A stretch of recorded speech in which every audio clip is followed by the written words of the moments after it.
जय हिंद प्यारे दोस्तों। आज हम आपसे रूबरू बहुत दिनों के बाद हो रहे हैं और आज हम आप लोगों को बहुत ही शानदार सी क्लास लाए हैं और लेखक परिचय के बारे में हम लोग आज डिस्कशन करेंगे और सभी लेखकों के बारे में बहुत ही विस्तृत तरीके से हम लोग पढ़ेंगे।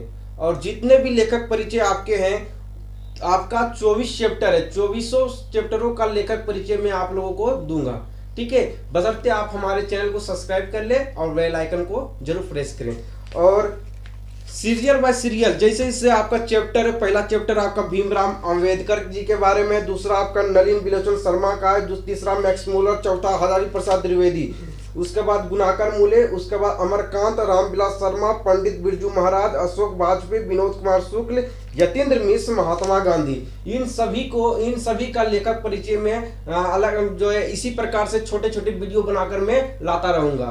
ठीक है, बशर्ते आप अपना प्यार दुलार इसी चैनल को बनाए रहें। और चलिए आज हम लेखक परिचय जानते हैं किसके, तो भीमराव अंबेडकर जी के बारे में, जो कि आप जानते हैं, इनके बारे में आप लोगों को पहले से भी बहुत मालूम होगा। ठीक है, और सभी चैप्टरों को भी इस चैनल पर पढ़ाया जाएगा। ठीक है, सभी चैप्टरों को पढ़िएगा, हिंदी व्याकरण को पूरा पढ़ाया जाएगा और आपका एग्जाम बहुत ही नजदीक है। सारे चैप्टरों को, सारे विषयों को यहाँ पे पढ़ाया जाता है। VBI, ऑब्जेक्टिव, क्वेश्चन, सब्जेक्टिव सभी सारा चीज करवाया जाएगा। ठीक है, चलिए आज हम जानेंगे भीमराव अंबेडकर जी के बारे में, हम आप लोगों को बताएंगे। ठीक है, आप लोगों को भीमराव अंबेडकर जी के बारे में बहुत मालूम होगा और नहीं मालूम हो तो जान लीजिए कि भीमराव अंबेडकर जी हमारे संविधान के पितामह कहे जाते हैं, है ना। संविधान के पितामह कहे जाते हैं, है ना। तो ये इन्होंने ही संविधान का निर्माण किए। संविधान का निर्माण किसने किया, तो भीमराव अंबेडकर जी ने किया है। ठीक है, भीमराव अंबेडकर जी ने किया है। तो थोड़ा सा इनके बारे में जान लेते हैं, उसके बाद आपके बुक में जो जो लिखा हुआ है उसके बारे में हम पढ़ेंगे। इन्होंने ही संविधान का एक ढांचा तैयार किया, संविधान को लागू किया। यदि संविधान आज नहीं होता तो सोचिए तो आज क्या हम लोगों का दुर्दशा होता। आज हम लोग जो चल रहा है, जो भी कानूनी कार्रवाई होती है, सभी संविधान के तौर पे होता है, संविधान के अनुसार हम लोग चलते हैं। ठीक है, तो भीमराव अंबेडकर, ज्यादा हमको डीप में नहीं जाना है, जितना आपके बुक में लिखा हुआ है उतना आप लोगों को बताएंगे। ठीक, उस थोड़ा सा बहुत इधर से उधर आपको बताएंगे, क्योंकि ज्यादा आपको जानने की जरूरत नहीं है। जितना बोर्ड एग्जाम में पूछा जाता है, बशर्ते आपको उतना जानना है, जो कि आपके बोर्ड एग्जाम में ऑब्जेक्टिव बहुत सारा यहाँ से बनता है। ठीक है मेरे प्यारे दोस्तों, भीमराव अंबेडकर जी का जन्म जो है वह हुआ था 14 अप्रैल 1891 ईस्वी में। 14 अप्रैल 1891 ईस्वी में हुआ था, जो कि आपको स्लाइड किया हुआ है, सारा चीज आपको दिख रहा है, स्पष्ट दिख रहा है कि भीमराव अंबेडकर का जन्म कब हुआ।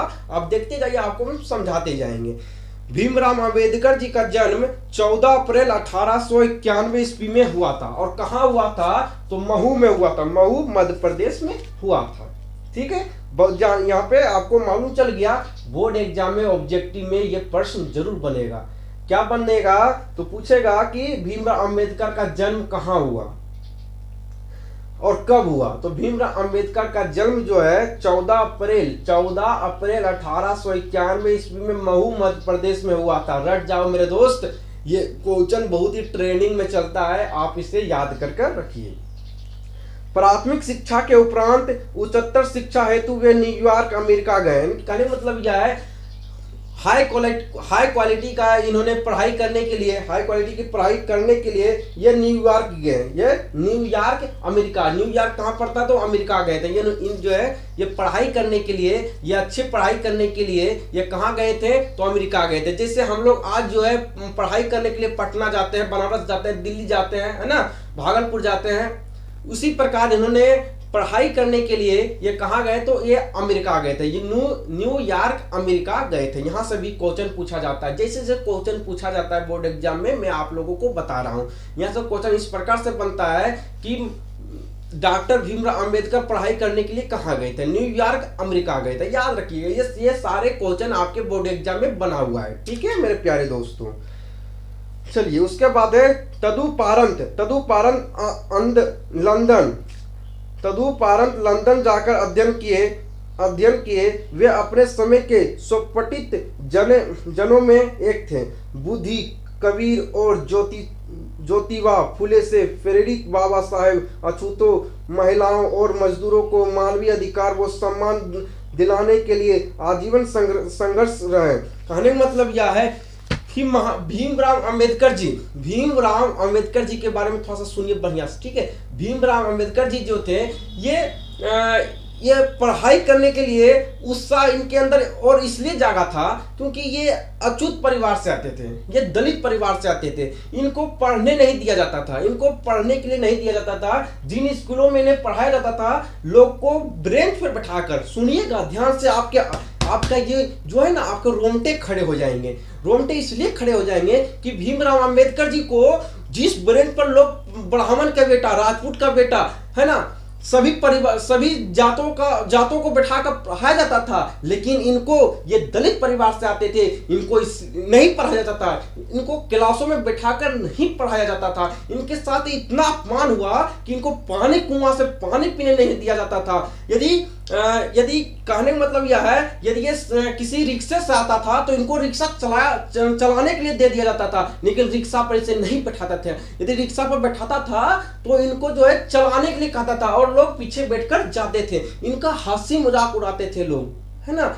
देखिए, कहा जाता है ना कि जिस पर जग ने हंसा है यार, उसी ने इतिहास को रचा है, और इन्होंने इतिहास को रच दिया। आज इन्हीं के इतिहास के रचे पर हम लोग रेंगते हैं। आज संविधान के इन्हें संविधान के पितामह कहा जाता है ना।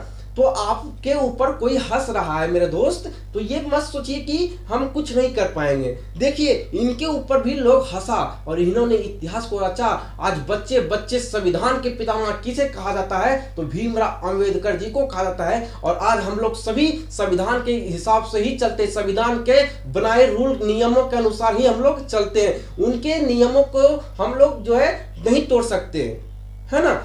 तो इनको जो है पढ़ने के लिए नहीं दिया जाता था। इनके साथ जो है बहुत तरह बदतमीजी होती थी, इनके साथ अत्याचार होता था, है ना। तो शिक्षक भी इनके साथ अत्याचार करते थे। इनको लोग जो है अंदर बैठकर अच्छे तरीकों से पढ़ाई करते थे, इनको बाहर बैठाकर पढ़ाया जाता था, है ना। क्या ये इंसान नहीं था? ये इंसान था यार, लेकिन इसके साथ इस प्रकार से क्यों किया जाता था? इनके साथ ऐसा क्यों किया जाता था? इनके साथ इस प्रकार से व्यवहार क्यों किया जाता था?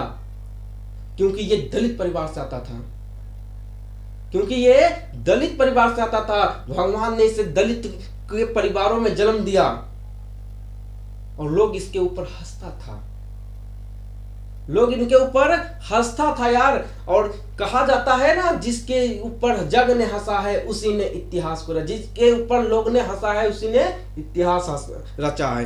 तो इन्होंने समाज में देखा कि जो है दलितों के साथ जो है दुर्व्यवहार होता है, दलितों के साथ जो है अन्याय होता है, उनको सम्मान नहीं मिलता है, उनके साथ अत्याचार हर जगह होते हैं, है ना। पानी पीने जाओ तो वहां पे भी जो है अत्याचार होता है, वहां पे भी जो दलित कहकर भगा दिया जाता है। स्कूलों में जाओ वहां पे भी पढ़ने नहीं दिया जाता है। तो इन्होंने संघर्ष किया, इन्होंने कहा, इन्होंने वादा किया कि आज हमारे साथ ऐसा हो रहा है, आज हमारे साथ इस प्रकार से हो रहा है, आने वाले पीढ़ियों के साथ जिस प्रकार हमारे साथ दुर्व्यवहार लोग कर रहे हैं उस प्रकार किसी के साथ ना हो, उस प्रकार किसी के साथ ना हो। और इन्होंने जाकर अमेरिका में, इंग्लैंड में जाकर इन्होंने पढ़ाई किया और पढ़ाई कर इतना महारथी हासिल किया कि आज ये संविधान के पितामह कहा जाता है। और इनके बनाए कानूनों के ऊपर हम लोग आज रेंग रहे हैं। देख लीजिए कि इन्हीं के ऊपर लोग हंसा है और इन्होंने इतिहास को रचा है। आज सचिन तेंदुलकर को देख लीजिए कि आज उनके ऊपर लोग हंसता था, 10वां फेल था, लेकिन आज उन्होंने इतिहास को रचा। तो मुख्य रूप से आपको हम भीमराव अंबेडकर जी के बारे में बताना चाह रहे हैं, लेकिन कुछ एग्जाम्पलों को लेकर आपको समझा रहे हैं। इन सभी चीजों को याद रखिए, है ना। तो इन्होंने कहा जिस प्रकार हमारे साथ लोग व्यवहार कर रहे हैं, आज हमको स्कूलों में बैठकर पढ़ने नहीं दिया जा रहा है, बाहर में बिठाया जा रहा है, कुआं पे पानी पीने जाओ तो वहां पे भी अत्याचार हमारे साथ हो रहा है, दलित कहकर मुझे भगा दिया जा रहा है, आज हमारे साथ ऐसा हो रहा है। लेकिन आगे आने वाले पीढ़ी के साथ, आगे आने वाले दलितों के साथ ऐसा ना हो, इसके लिए इन्होंने पढ़ाई किया, इन्होंने संघर्ष किया और इन्होंने ये काम करके दिखा दिया। आज किसी के साथ अछूत व्यवहार नहीं होता है। ठीक है, चलिए, भारत के संविधान निर्माण में उनकी महती भूमिका और एकनिष्ठ संपर्क के कारण ही हम आज उन्हें भारतीय संविधान का निर्माता कहकर श्रद्धांजलि अर्पित करते हैं। आज उन्हें भारतीय संविधान के पितामह कहकर उन्हें श्रद्धांजलि देते हैं। उनकी समुची बहुमुखी विद्वता, एकांत ज्ञान साधना की जगह मानव मुक्त वो जल कल्याण के लिए थी। दिसंबर 1956 ईस्वी में दिल्ली में बाबा साहेब का निधन हो गया।